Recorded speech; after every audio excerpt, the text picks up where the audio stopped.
Hi, welcome to Ken's Games Collection, and this is going to be a bit of a recap on the PlayStation 5 Showcase that happened earlier today.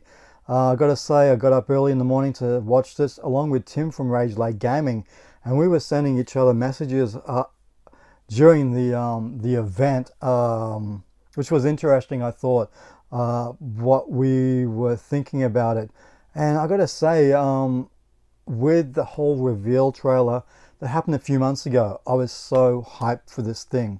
I really was, and I was still hyped for this thing. I just wanted to know a price and a release date here in Australia for this thing. And finally we did get it, but there was at one stage there, I think we were like 37 minutes into this showcase, and both Tim and myself are saying, are they going to reveal a price on this thing? Because the whole thing went for about 42 minutes, I think. We were seriously thinking that, oh my god, we're not going to get a price and release date for this thing. But we did. Now, I got to say, when I started watching this thing, I didn't know the first game that they showed was Final Fantasy 16. I was watching this thing and thinking, what is this? Especially with the combat style. It's, you know, for me, when I look back on Final Fantasy games, it's all turn-based. I think with 15 they did go away from that as well. It's been a while since I played that game, so I didn't know it was 16, and it's going to be exclusive on the PlayStation 5, which is interesting because, you know, these companies spend a lot of time developing games, and it's a real risk because the PlayStation 5 is new. The pickup base is not going to be there for the next couple of years, I feel. And it is a bit risky doing a console exclusive. Will it be a time exclusive? Who knows? With, you know, these companies these days, anything can happen. So it didn't really capture my interest. I'm pretty much over the Final Fantasy series. I've been a huge fan for many years, but lately it just doesn't do it for me anymore. Along with the Spider-Man, I played it. I've got it on the PlayStation 4. I played a couple of hours of it, enjoyed it, but I put it down and never went back to it, which is strange because I really like the Insomniac games. So at this stage, what I saw of the trailer for this game, it looks really amazing. If you're a Spider-Man fan, if you like the first game, you're going to love it. But for me, I need to go back and try to get into the one that's on PlayStation 4, let's say. I don't want to bag it because it is a really popular game, but for me, it really isn't doing it at this point in time. Really isn't. And then we go on to the Harry Potter Hogwarts Legacy. Did not see this coming. I love the Harry Potter movies. Hopefully one day when my daughter's old enough, I'll introduce her to the books and the movies. I do, you know, I have played the Harry Potter games back in the day on the older consoles, and I did appreciate them. I don't know how I feel about this one. I need to see more of the gameplay, and you know, a bit more information about it. But it did look interesting. I did not see that coming. Now I've got to say, Resident Evil Village, when that was shown the first time around, to me it looked like a Van Helsing, like the Van Helsing movie with Hugh Jackman. I was really interested in what was revealed at the end. Resident Evil Village, like, wow. And it still has that wow factor for me. It was really odd though. It had some little clips of what looked like a fairy tale story, which was a bit odd and looks very Tim Burton to me. That was in a slice with the gameplay footage, which was really strange, but it could be something to reignite my interest in the whole series, because this seems to be having a gothic look, and to me, I think Van Helsing straight away. It really was strange. Deathloop did not do it for me. I really wasn't interested in that one. Along with Devil May Cry. Now this was released on, I think, every system back in 2019, and here we are with a special edition, I guess you could say. So I haven't really got into the Devil May Cry series, so it's not something that I really am interested with. And we had Oddworld, Soulstorm. Again, apparently it's using the power of the PlayStation 5. I think this could go on the Switch, to be honest with you. It doesn't look, it doesn't look anything out of the ordinary graphically wise, but we'll see about that one. I do like the Oddworld games. I got the Stranger's Wrath and Abe's Odyssey, Munchie's Odyssey, I think it is, on the Switch as well. So they seem to be releasing some of these older titles just to get people interested in this series again. But it was a great series, I gotta say.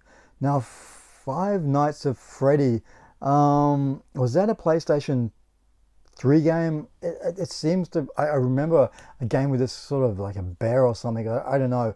It's something that's really not interested. Yeah, it's not interesting for me. They did show Demon Souls. I don't have the patience to play it. To be honest with you, I don't have the patience to play any of those sort of games anymore. So I won't be getting that. And then we saw this amazing trailer to Fortnite, and all I got to say about that is, yeah, right, not for me, no way.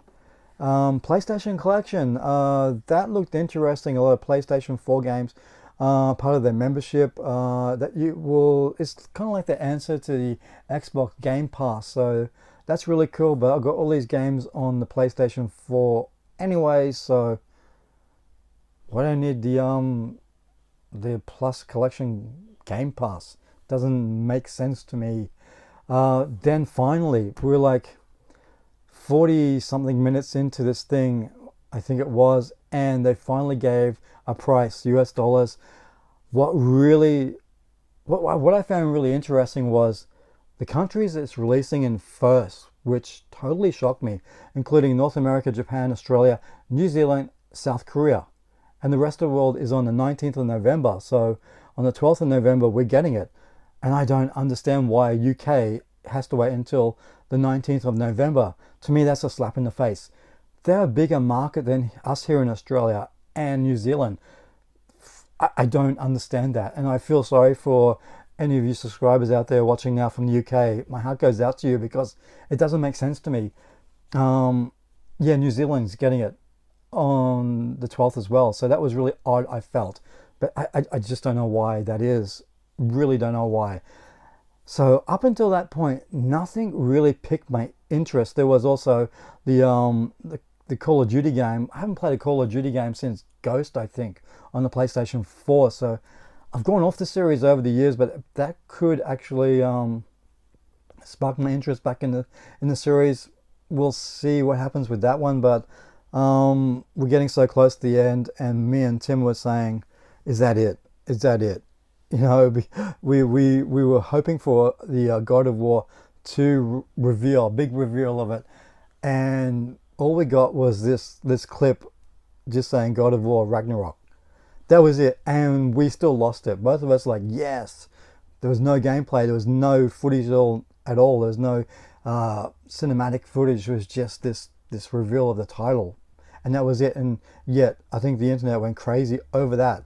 So it just goes to show how popular that game is, and I'm guessing that's going to be end of 2021.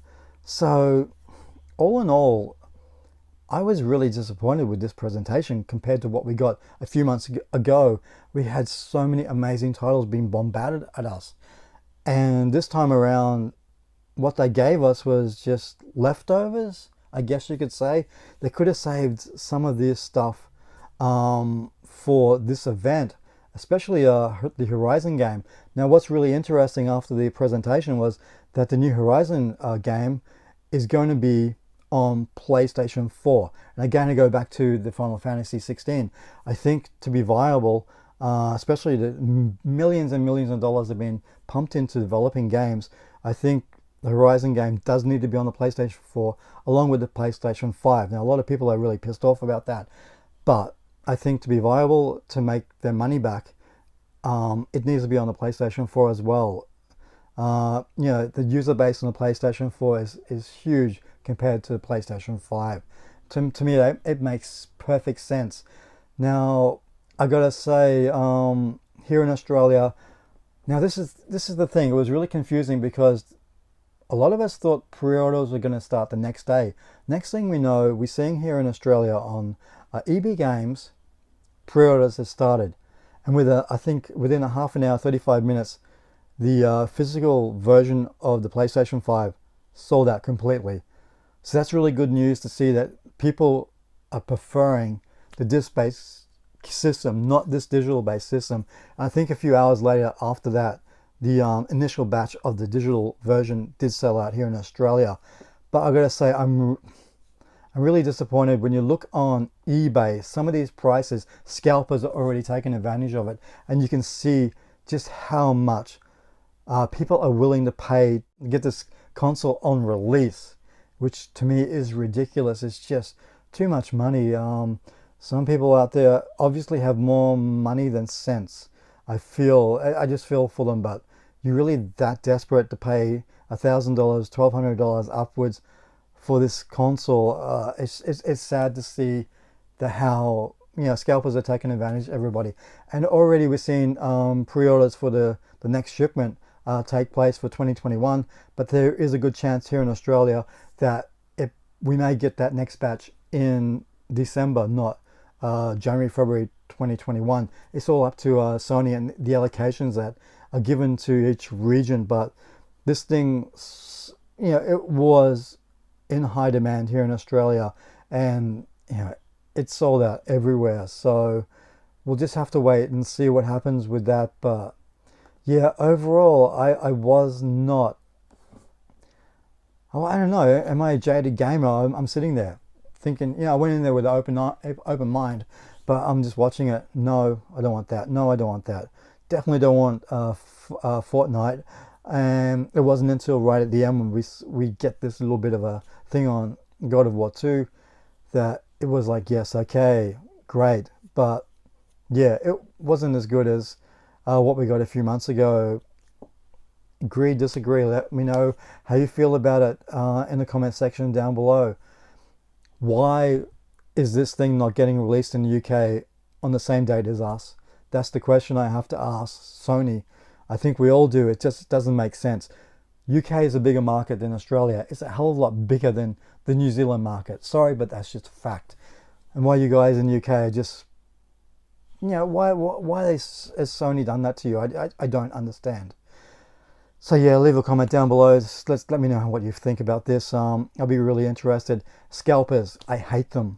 What they're doing with this is just ridiculous. It's unreal. Now, I just want to finish off by saying that I've gone back and thought about every console I got at release date, on launch date. I can think of the Mega Drive / Genesis. I got the N64 on release date. I got the original Xbox on release date, and the PlayStation 4 on release date, and also Dreamcast, but I had to get that from America on release date over there. So that's like 5 consoles I got on release date. I was thinking about getting this on release date, but because of the games that are coming out that I don't know about yet, like Ratchet and Clank, I don't know what release date it is. Kina is another game I really want. Because of that reason, I thought I'm going to hold off. I may hold off 6 months or 12 months, mainly because the games I want are not there. That's all I wanted to share with you guys. Until next time, bye.